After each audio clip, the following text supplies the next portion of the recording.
ज्योतिष पीठ के शंकराचार्य स्वामी अभिमुक्तेश्वरानंद सरस्वती एक बार फिर से चर्चा में हैं, क्योंकि इस बार उनकी तरफ से ये इच्छा जाहिर की गई थी कि वो जो ज्ञानवापी परिसर का प्रतिबंधित क्षेत्र है उसके बाउंड्री वाल के चारों तरफ परिक्रमा करेंगे। इनका कहना है कि 1.5 साल का वक्त बीत चुका है और जो राजभोग पूजा होनी चाहिए, जो शिवलिंग मिला है, इनका दावा है, उसके लिए ये उसको बाहर से प्रणाम करके उसकी परिक्रमा करना चाहते हैं। लेकिन अभी लगभग 12 घंटों से ज़्यादा का वक्त बीत गया है। इनका कहना है कि इनको नज़रबंद कर दिया गया है और अभी पुलिस ने इनको जाने से भी वहाँ रोका, इनके अपने परिसर से बाहर निकलने तक नहीं दिया।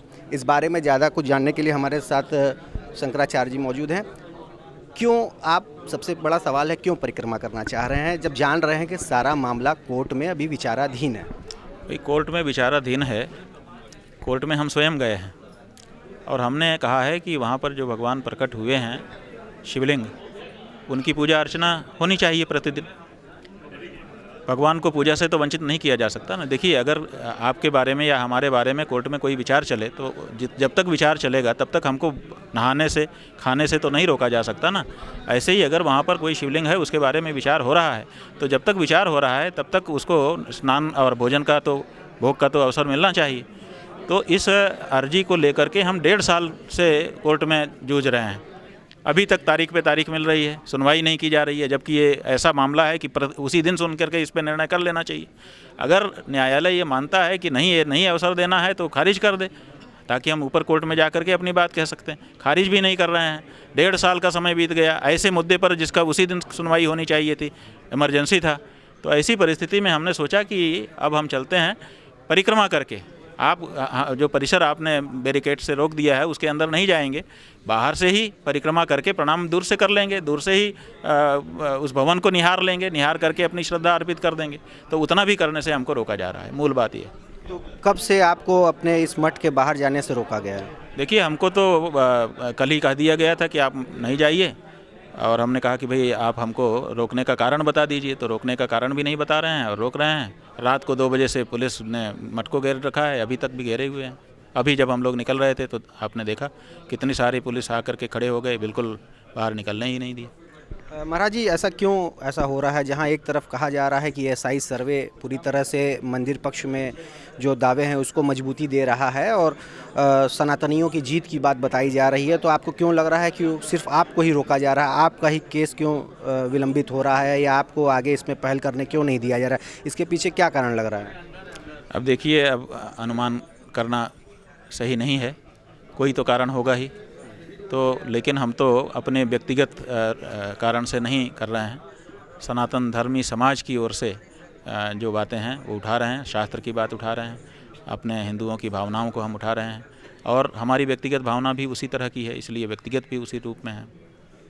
अभी आप चर्चा में आए थे जब आपने अयोध्या में जो राम मंदिर है वहाँ पर प्रभु राम की मूर्ति की प्राण प्रतिष्ठा को लेकर आपने अपनी आपत्ति दर्ज कराई थी, तो क्या वो सारा प्रकरण अभी खत्म हो गया है कि अभी भी आपके वही कहना है? जो शास्त्र है वो तो शास्त्र ही है, और उस शास्त्र की जो बातें हमने उठाई थी वो अपनी जगह पर प्रमाणित रहीं, क्योंकि उसके बारे में बाद में देखिए, जो हमने प्रश्न उठाया था कि अभी शिखर नहीं बना है तो शिखर बनाना पड़ गया, भले अस्थाई बनाया गया लेकिन बनाना पड़ा।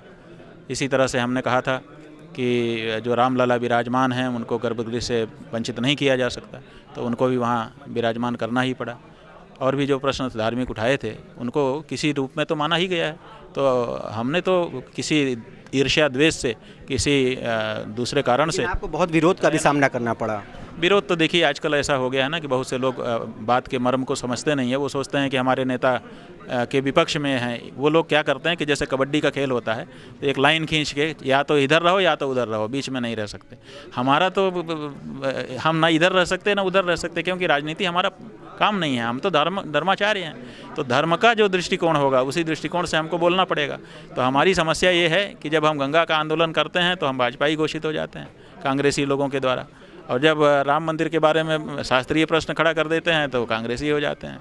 ये समस्या है। कुछ वजह तो आपको बताई गई होगी अभी जो आपको रोका गया? अभी हमने बार बार पूछा, पहले तो कहा जा रहा था बस आप जा नहीं सकते, बस ऐसे ही कहा जा रहा था, लेकिन हमने बार बार बड़े अनुरोधपूर्ण स्वर में पूछा कि भाई हमें कारण बताया जाए। तो उन्होंने कहा कि 144 धारा वहाँ लगी है। तो हमने कहा 144 धारा 4 लोगों से ऊपर इकट्ठा होने पर लगती है, और वहाँ पर तो नमाज़ पढ़ने के लिए बहुत सारे बंधु इकट्ठा हो रहे हैं, उनके ऊपर 144 नहीं है क्या? और दर्शन करने के लिए भी बहुत से लोग वहाँ आ रहे हैं मंदिर में, उनके लिए भी वहाँ वहीं सब घूमते रहते हैं बाहर, तो उनके लिए भी 144 नहीं है, केवल हमारे लिए है। उन्होंने कहा नहीं 144 है वहाँ पर। तो हमने कहा कि ठीक है, हम 2 लोग को अनुमति आप जाने दीजिए, बाकी लोगों को रोक लीजिए। तो उन्होंने कहा नहीं, इसके लिए भी लिखित परमिशन की ज़रूरत पड़ती है, तो आप परमिशन लीजिए। तो हमने कहा ठीक है, अगर ऐसी बात है, आप अधिकारी हैं तो हम परमिशन सीख कर रहे हैं। तो हमने अभी परमिशन के लिए पत्र बनवा दिया है, वो लेकर के जा रहे हैं, हम परमिशन मांगेंगे। अधिकारियों से जो आपकी वार्ता हो रही थी, बताया जा रहा था, उनका कहना था कि गैर परंपरागत तरीके से आप वहां जाना चाह रहे हैं, वहां ऐसी कोई परंपरा नहीं है कि उसकी परिक्रमा की जाए। अगर इन केस आपको परमिशन नहीं मिलता है तो आप क्या करेंगे? क्या कुछ सोचा है आपने? बात यह है कि ये गलत जानकारी दी जा रही है। अधिकारी के द्वारा वही बात कही जानी चाहिए जो तथ्य से सम्मत हो, तथ्य से विरुद्ध बात नहीं कही जानी चाहिए। तो वो कह रहे हैं कि आप वहाँ कोई ऐसी परंपरा नहीं है, जबकि वहाँ परंपरा है और उसके प्रमाण हैं।